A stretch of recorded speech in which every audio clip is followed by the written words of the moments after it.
ஒரு democratic country. இந்தியான்றது ஒரு ஜனநாயக நாடு. தமிழ்நாட்டில் ஒரு ஜனநாயகம். யார் வேணாலும் மாநாடு நடத்தலாம், யார் வேணாலும் கட்சி ஸ்டார்ட் பண்ணலாம், யார் வேணாலும் வந்து கொள்கையில பிரகடனம் பண்ணலாம். அப்படி இருக்கிற ஒரு நாடு தான் இந்தியா. அப்படி இருக்கும்போது விஜயை கண்டு ஏன் திமுக பயப்படணும்? அதான் இப்ப கேள்வி. விஜயை கண்டு ஏன் திமுக பயப்படணும்? அப்போ விஜய் வந்து கட்சி ஆரம்பிக்கும் போது முழுக்க முழுக்க பாதிப்பு யாரு வரும்னா திமுக தான் வரும். அந்த திமுக ஓட்டு விஜய்க்கு போகும் அப்படின்ற அந்த ஒரு பயம் வந்துருச்சு. பொதுவாக தேர்தல் நேரம் வரும்போது பாத்தீங்கன்னா அந்த கருத்து ஏன்னா உடனே நீங்க இப்படி போட்டுறாதீங்க, நீங்க புரியுதுங்களா? அப்ப வந்து நான் சொல்றத வச்சு நான் சொல்ல வர்றதுன்னா அவங்களுடைய எண்ணம் டிஎம்கே கருத்துன்றது அந்த ஓட்டை வந்து நமக்கு வந்து பாத்தீங்கன்னா நம்ம ஓட்டை போயிட்டு இந்த நியூட்ரல் ஓட்டு திமுக போடுற ஓட்டு திமுக ஓட்டா இருந்தாலும் சரி, அவங்கள பொறுத்தவரையில தேர்தல் வரும்போது எப்படி பார்ப்பாங்கன்னா தன்னுடைய வாக்குகளை வந்து வீணடிக்க மாட்டாங்க. அந்த வாக்குகள் வந்து ஒரு ஆட்சி பிடிக்கல, ஒரு ஆட்சிக்கு எதிராக போடணும். அப்ப ஆட்சி எந்த கட்சி ஆளுது? அப்ப திமுக ஆளுது. அப்ப திமுகவுக்கு மாற்று எப்போ? அண்ணா திமுக. அப்ப அண்ணா திமுகவுக்கு போட்டா தான் திமுக ஒழிக்க முடியும் அப்படின்ற அடிப்படையில அப்போ திமுக எதிர்ப்பு வாக்குகள் வந்து அண்ணா திமுகவுக்கு தான் வரும். எனவே இது வந்து ஒரு அடிப்படையான விஷயம்.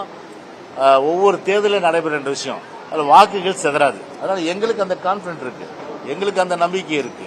திமுக மேல கோபம் கொண்டவர்கள், திமுகவிலே இருக்கின்ற திமுக மீது கோபம் கொண்டவர்கள் எல்லோருமே வந்து 2026 சட்டமன்ற தேர்தலை பொறுத்தவரை அண்ணா திமுக தான் வாக்களிப்பார்கள். ஏன்னா அண்ணா திமுக தான் ஆட்சிக்கு வரும்னு நினைப்பாங்க.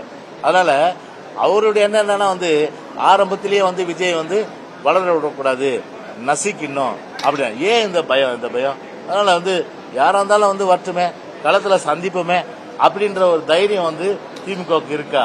இல்ல. ஒரு அமைச்சர் வர்றதுக்கு வந்து ஒரு ஸ்கூலே வந்து லீவ் விடுறதுன்றது ஒரு கேலி கூத்தாது. பள்ளி கல்வித்துறை ஒண்ணு இருக்குதானே ஒண்ணு தெரியல. இன்னைக்கு வந்து பிரைம் மினிஸ்டர் ஷீன்னு சொல்லிட்டு ஒரு ப்ரோக்ராம், திட்டம். அந்த திட்டத்தில் வந்து முதல்ல பிப்ரவரி மாசம் போய் கையெழுத்து போட்டுட்டு இப்போ வந்து அந்த திட்டத்தை எதிர்க்கிறாங்க. அதுக்கப்புறம் வந்து பாத்தீங்கன்னா இந்த மாதிரி வந்து பள்ளி கல்வித்துறை வந்து இன்னைக்கு ஒரு கவர்னர் ஆளுநர் ஒரு கருத்து சொல்லியிருக்காரு. இன்னைக்கு தமிழ்நாடு பாடத்திட்டத்தை அகில இந்திய பாடத்திட்டம் தமிழ்நாட்டுக்கு தேவையில்லை. அவங்க அந்த எஜுகேஷன் பொறுத்தவரை நமக்குன்னு பிரத்யேகமான திட்டம். ஆரம்ப காலத்துல புரட்சி தலைவர் அண்ணா காலத்துல இருந்து, புரட்சி தலைவர் காலத்துல இருந்து, அம்மா காலத்துல இருந்து எல்லா காலமும் சரி நம்முடைய வந்து அந்த பாடத்திட்டம்ன்றது ஒரு சிறப்பு. அதுல எந்த மாறுபட்ட கருத்து இல்லை. செய்திகளை உடனுக்குடனும் துல்லியமாகவும் தெரிந்து கொள்ள சப்ஸ்கிரைப் பண்ணுங்க.